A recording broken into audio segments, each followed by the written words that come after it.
Hi students, MCQ number 3. The force experienced by a particle having mass and charge Q accelerated through a potential difference V when it is kept under a perpendicular magnetic field B is to be determined. So, இந்த sum வந்து நீங்க understand பண்ணிக்கணும் first. The way they have asked is indirect. இப்போ நம்ம கண்டுபிடிக்க வேண்டியது என்ன பாருங்க, மேக்னெட்டிக் ஃபீல்ட் B இஸ்னு கொடுத்திருக்கு இல்லையா. ஆக்சுவலா வந்து ஒரு டிரான்ஸ்வர்ஸ் வெர்டிகல் மேக்னெட்டிக் ஃபீல்ட் இருக்குது. பெர்பெண்டிகுலர் மேக்னெட்டிக் ஃபீல்ட்ல ஓகே ஒரு அப்ளைடு பொட்டன்ஷியல் டிஃபரன்ஸும் இருக்குது, எலக்ட்ரிக் ஃபீல்டும் இருக்குது. அப்போ நம்ம ஒரு பொட்டன்ஷியல் டிஃபரன்ஸ் அப்ளை பண்ணி ஒரு சார்ஜ்டு பார்ட்டிகிளை வந்து ஆக்சலரேட் பண்றோம். ஓகேவா?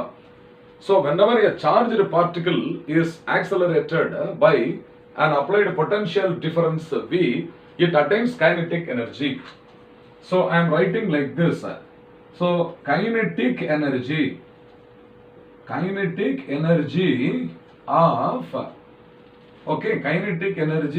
of the accelerated charge இதுக்கு ஒரு ஃபார்முலா இருக்குது. ஓகேவா? அப்போ இந்த கைனெட்டிக் எனர்ஜி வந்து half into m into v square. இதுதான் நம்ம கைனமேட்டிக்ஸ்ல படிச்சிருக்கோம் இல்லையா. half m v square. m is the mass of the charged particle and v is the speed, okay, of the charged particle. அப்போ this must be equal to the quantity of charge into potential difference. இந்த equation நம்ம second வால்யூம்ல dual nature of light இன்னும் நிறைய சாப்டர்ஸ்ல இப்போ nuclear பிசிக்ஸ்ல கூட நம்ம இந்த மாதிரியான ஈக்குவேஷன்ஸ் படிச்சிருக்கிறோம். இப்போ half mv square is equal to q into capital V. இப்போ நீங்க எழுதும் போது எப்பவுமே லெஃப்ட் சைடுல ஒரு v இருக்கு, ரைட் சைடுல ஒரு v இருக்கிறதுனால டிஃபரன்ஸ் இன் சைஸ் ஃபாலோ பண்ணணும்ப்பா. இல்லைன்னா உங்களுக்கே கன்ஃபியூஷன் ஆகி கேன்சல் பண்ணிடுவீங்க. இப்போ ரைட் சைடுல உள்ள v வந்து capital V, applied potential difference. Right சைடுல இப்ப லெஃப்ட் சைடுல உள்ள ஸ்மால் v இருக்கு பாத்தீங்களா, இது வந்து speed or magnitude of the velocity. சரி, இப்போ இந்த v ஸ்கொயரை மட்டும் லெஃப்ட் சைடுல வச்சுக்கோங்க, மிச்ச டேர்ம்ஸை ரைட் சைடுல கொண்டு போகலாம். அப்போ v square is equal to 2q capital V divided by m. ஓகேவா? Or velocity v alone is equal to right சைடுக்கு என்ன வரப்போகுது, ஸ்கொயர் ரூட் வரப்போகுது இல்லையா. ரைட் சைடு வந்து ஸ்கொயர் ரூட் ஆஃப், ஸோ அப்போ 2qv by m டோட்டலி இதுக்கு square root எடுக்கணும். இதுதான். ஸோ இது வந்து ஒரு மெயினான equation. So this is equation 1. இது ஃபர்ஸ்ட் புரிஞ்சுதா உங்களுக்கு? ரொம்ப ரொம்ப ஈஸிப்பா. அதாவது charge into potential difference is equal to the kinetic energy. இதை மைண்ட்ல வச்சுக்கோங்க. இதுல இருந்து v ஸ்கொயருக்கு நம்ம ஒரு எக்ஸ்பிரஷன் வந்தது இல்லையா, அதுக்கு ஸ்கொயர் ரூட் எடுத்து v ன்னு மாத்திட்டோம். அப்ப v is equal to square root of 2qv by m அப்படியே வந்துருச்சு. சரி, இப்போ இந்த சார்ஜ் வந்து ஒரு பெர்பெண்டிகுலர் மேக்னெட்டிக் ஃபீல்ட்ல மூவ் ஆகுது இல்லையா. அப்ப என்ன ஆகும், it experiences a Lorentz force. அப்ப மேக்னெட்டிக் லோரன்ஸ் ஃபோர்ஸ் பாருங்க, magnetic Lawrence force. Okay, magnetic Lawrence force. இந்த ஃபோர்ஸோட எக்ஸ்பிரஷன் தான் இப்போ நம்மளுக்கு தேவை.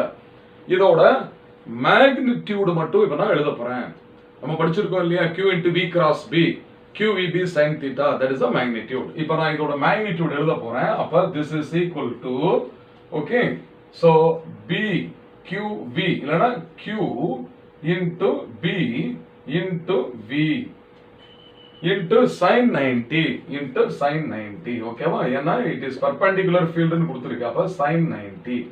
அப்ப this is equal to q into b into v. அப்ப this is equal to q into b போட்டாச்சு. இப்போ இந்த v க்கு பதிலா நம்ம ஈக்குவேஷன் 1 சப்ஸ்டிட்யூட் பண்ண போறோம். புரியுதா? அப்ப இந்த velocity v is equal to square root of 2qv by m அப்படிங்கறத இப்ப ரைட் சைடுல போட போறேன். அப்ப into square root of 2q capital V divided by m ன்னு போட்டாச்சு. ரைட்டா? இப்போ இந்த வெளியில இருக்கிற q and b அப்படிங்கிற டேர்ம் வந்து இப்ப ஸ்கொயர் ரூட்டுக்குள்ள கொண்டு போனா என்ன ஆகும், q ரூட்டுக்குள்ள போகும்போது q ஸ்கொயர் ஆகும். அதே மாதிரி b when it goes inside the square root, it will become b square. அப்ப this is now equal to square root of q square into b square. இவங்க ரெண்டு பேரும் இப்ப ரூட்டுக்குள்ள போயிட்டாங்க, அதனால q square b square ஆ மாறிட்டாங்க. அப்ப மிச்சம் இருக்கிற டேர்ம் யாரு? அப்ப into 2q v divided by m இருக்குது. இதெல்லாமே ஸ்கொயர் ரூட்டுக்குள்ள இருக்குப்பா. இப்போ இந்த q square into q என்ன ஆகும்?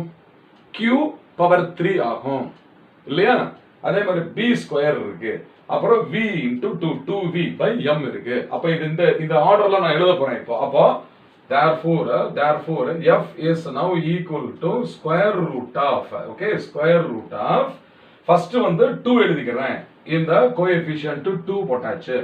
அப்ப q into q ஸ்கொயர் அது வந்து q பவர் 3, அதுக்கப்புறம் b ஸ்கொயர், அப்போ b ஸ்கொயர், அப்புறம் v டேர்ம் இருக்குது.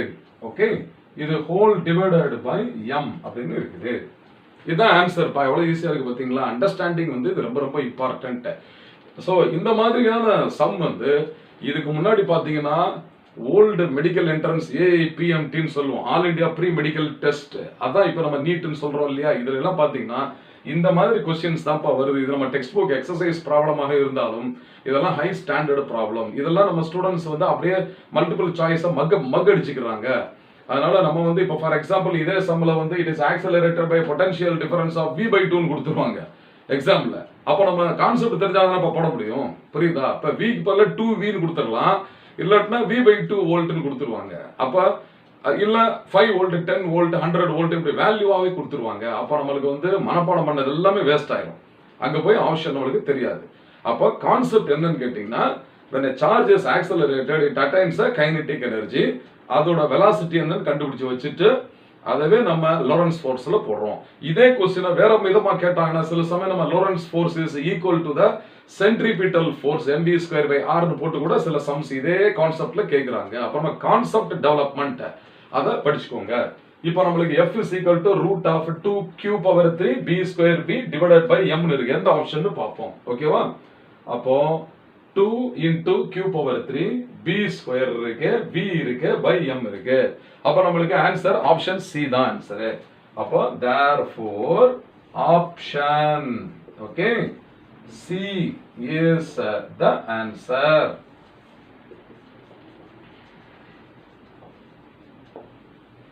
புரிஞ்சதா? I hope you must have understood well. Fine.